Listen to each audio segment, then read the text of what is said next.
Hey there, welcome back to another episode of Mindful Money Nuggets. I'm thrilled you're joining me today because we're diving into a topic that's often considered the last taboo, our relationship with money. It's interesting, isn't it, how we can openly discuss so many of our private matters, yet when it comes to finances, we often clam up. Vicki Robbins and Joe Dominguez point this out in their book, which I highly recommend, Your Money or Your Life.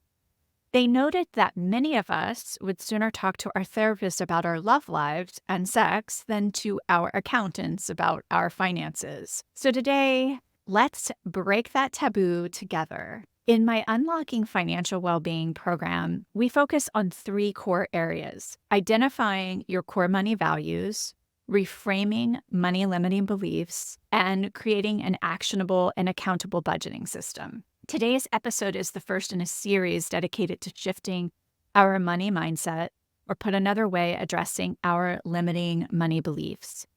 But before we can get into reframing limiting beliefs, we'll be exploring the fascinating concept of neuroplasticity and how, backed by science, we can reshape our financial habits. In the next two episodes, we'll delve into limiting money beliefs and then take a deeper step into identifying shadow words related to money. So I hope that you'll stay tuned for those upcoming insightful discussions. Today, we're diving deep into the concept of neuroplasticity, which is a fascinating mechanism that could be the key to transforming your relationship with money. Neuroplasticity, in simple terms, is your brain's ability to reorganize itself by forming new neural connections throughout life. This ability is crucial when it comes to changing our spending and savings behaviors, which are often deeply rooted in our habits and beliefs.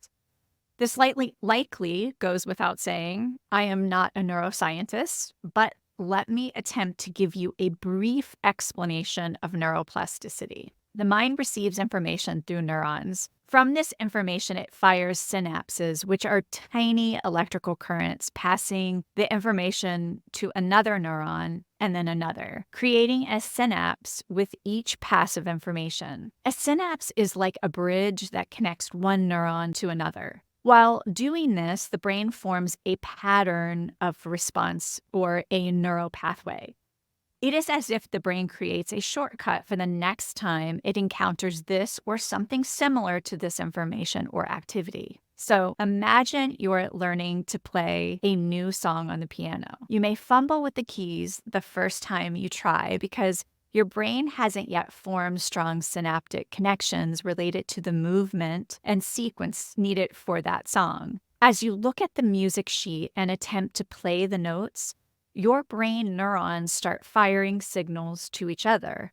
These signals travel through synapses, the tiny gaps or the bridge between the neurons.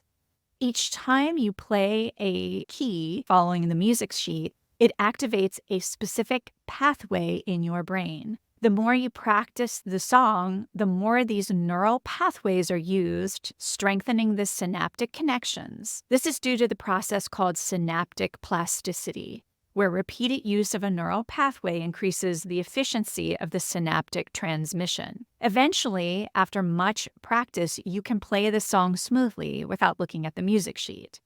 This is because repeated practice has, again, strengthened the connections, the synapses or the bridges between the neurons to the point where they form a robust memory. Now, the brain can efficiently activate this network of neurons with less effort and more precision. This process is a fundamental example of neuroplasticity, where the brain's neural networks adjust and strengthen in response to the learning or experience. So each new thing you learn, from playing a musical instrument to speaking a new language, involves this fascinating process of creating and strengthening synapses.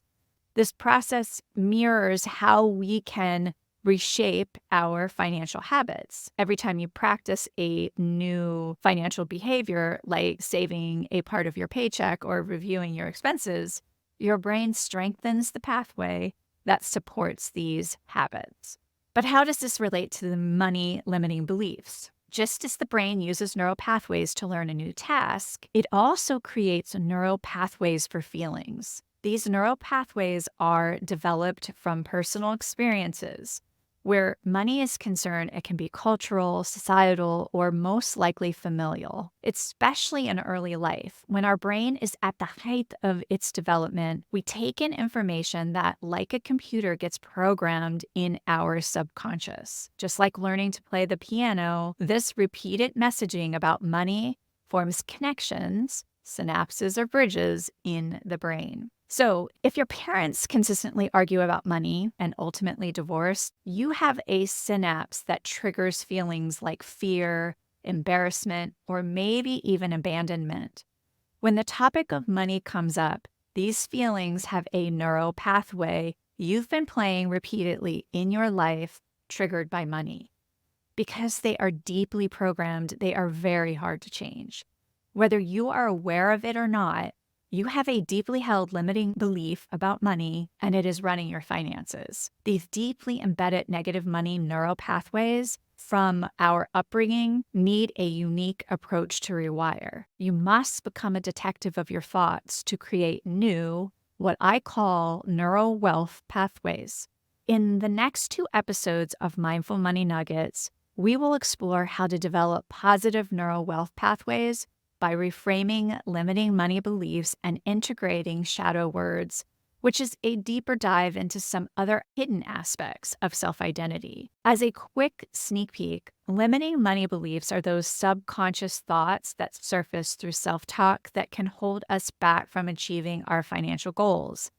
They often stem from past experiences and cultural messaging about money. Shadow words are terms or phrases that evoke a strong emotional reaction. They feel shameful or embarrassing. They reflect the unconscious part of our personality, our shadow self, which we might be unaware of or choose to ignore.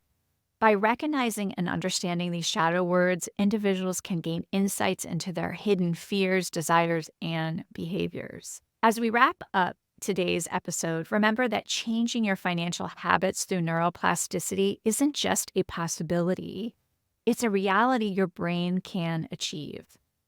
Stay tuned for our next episode where we'll tackle limiting beliefs and the transformative power of reframing them. Thanks for listening, and please like, subscribe, and when possible, comment.